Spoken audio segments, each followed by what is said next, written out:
Hello, everyone. Welcome to the Criterion 40, where each week we look at a different movie in the Criterion's 40th anniversary Blu-ray collection.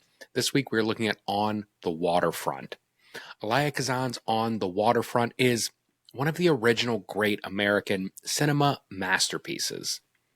This film follows Terry Malloy, played excellently by Marlon Brando, and his descent into the criminal underworld. Malloy was originally a prize fighter and excellent boxer whose career was cut short thanks to a thrown fight under the direction of mob boss Johnny Friendly. While that particular scene is never shown explicitly on screen, that is the catalyst for Malloy's entire character arc. On the Waterfront deals with several different themes of altruism, corruption, and loyalty. Brando's Malloy is torn between doing what is right and keeping the peace, keeping everything copacetic in his small dockfront town. He yearns to stay in good standing with the mob as they control every aspect of life on the waterfront. They have their hands in the union and docks that employ Malloy, and they have substantial power over the population of this town, a 1950s Hoboken, New Jersey. The standout in On the Waterfront is easily Marlon Brando's performance. The way he brings the character of Terry Malloy to life is nothing short of magical. He truly embodies this character with such a laissez-faire type attitude that's hiding so much grief and pain underneath. It's honestly tough at points to watch the other actors on set. Brando just acts circles around everyone in this film, from acclaimed actors like Lee Cobb to newcomer Eva Marie Saint. Now, don't get me wrong, they're all doing great work in this film, but they never reach the lengths that Brando was able to with this role. Brando's performance is best summed up with his iconic "I could have been a contender" monologue, but I actually want to look at a different scene first. In a scene early on in the film, Terry takes Eva Marie Saint's character, Edie, out for a beer. Edie is the sister of Joey Doyle, a union dock worker who ended up on Johnny Friendly's bad side and took a fall off a building.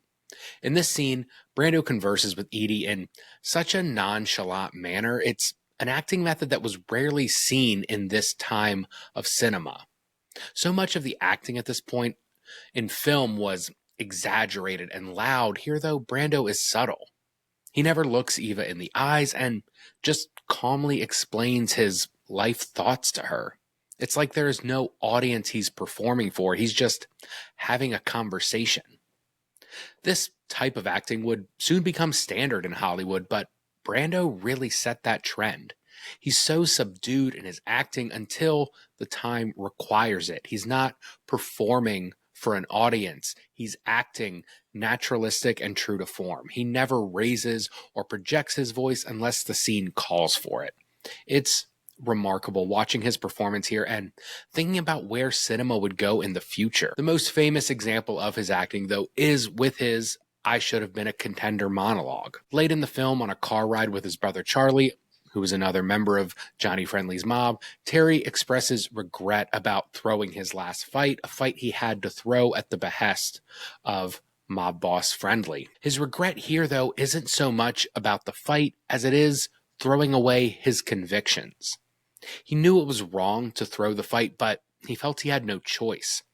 He had to throw it to appease Friendly, and he's regretted it ever since. Malloy views this point in his life as the catalyst for where he is now.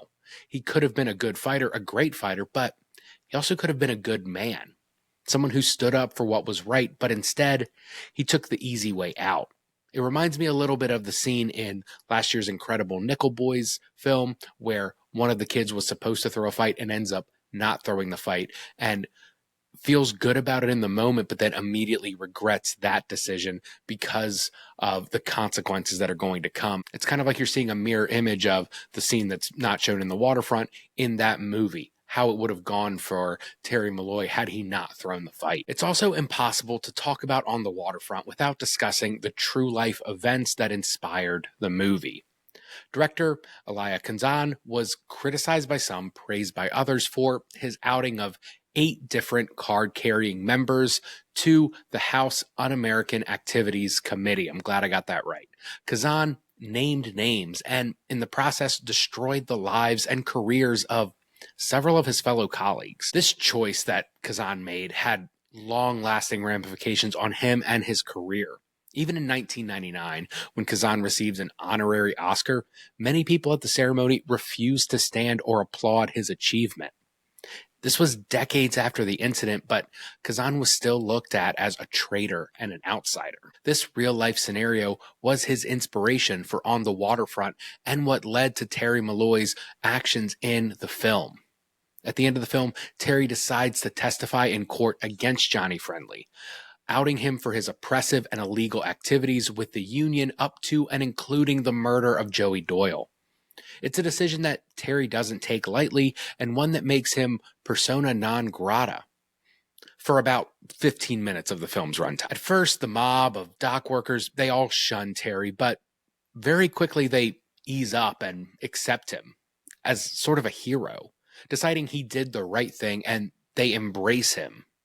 And that's where the film ends. Terry Malloy did the right thing, the hard thing, even though it brought this temporary isolation, but it ended with universal acclaim.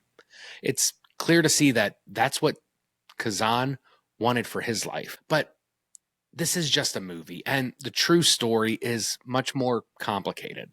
I'm unfortunately not well versed enough in the politics of that time to really have a strong stance myself on Kazan's actions. I haven't looked into how seriously some of these communist members were, what their actual crimes were. All I know is kind of the vague generalities of it. But I have seen this movie enough time to know Kazan's thoughts on his own acts. He viewed himself as a martyr, a man who was persecuted for doing what was right, and he cast the infamously handsome Marlon Brando to get that point across to everyone. The idea of this film being a response to Kazan's actions, I actually find more interesting than the actions themselves. How highly Kazan must have thought of himself and what he did to make this incredible movie defending him. It's not the first or the last time we've seen something like this in Hollywood, but this is maybe the most brazen. On the Waterfront is a film about doing what is right, but doing what is right in that film is a black and white scenario. It's a movie filled with mob bosses and criminal activities with unions and murder. These are all universally accepted as bad behavior, but what Kazan did, exposing communist members to Congress, ratting and telling on each other, some of these people that he outed to Congress had only briefly been associated with the party decades earlier. Well, that's a lot grayer of an issue, but not to Kazan. No, Elie Kazan was steadfast in his belief, going as far as to make a movie telling everyone that he was right. I don't know how right he was or how justifiable his actions were, but I know an incredible movie came out of it, one that we can look at now and understand better because of the context that surrounds this film. On the Waterfront isn't just a movie about wanting to be somebody, about the life of a contender thrown away. It's about taking the moral high ground, taking the path you believe is right, even when it will negatively impact you and your family and your career. But that moral high ground is a lot easier to take in a movie where the narrative is pre-planned. In real life, that moral high ground may not be exactly what you think it is. Despite casting Marlon Brando in an award-winning role to prove it is. I guess my final thoughts are, this is an incredible movie with incredible performances, and it's certainly worth watching, but the story surrounding On the Waterfront, Elie Kazan's actions that led to him making this movie are muddied at best. At least for me, I don't really know what the right answer is, but I know Kazan fervently thought that he was doing right by doing it, and watching this movie with that context in mind really feels like he made a movie where the answer was so categorically right or wrong, and he goes for the right point, when in reality, that wasn't the case. He painted himself as much bigger of a hero than he really was. Thank you guys so much for watching the Criterion 40. I'm Joe from Create Context. I think I forgot to say that at the beginning, but I'm saying it now. If you like this, please subscribe. That'd be super cool, and I'll see you guys next time.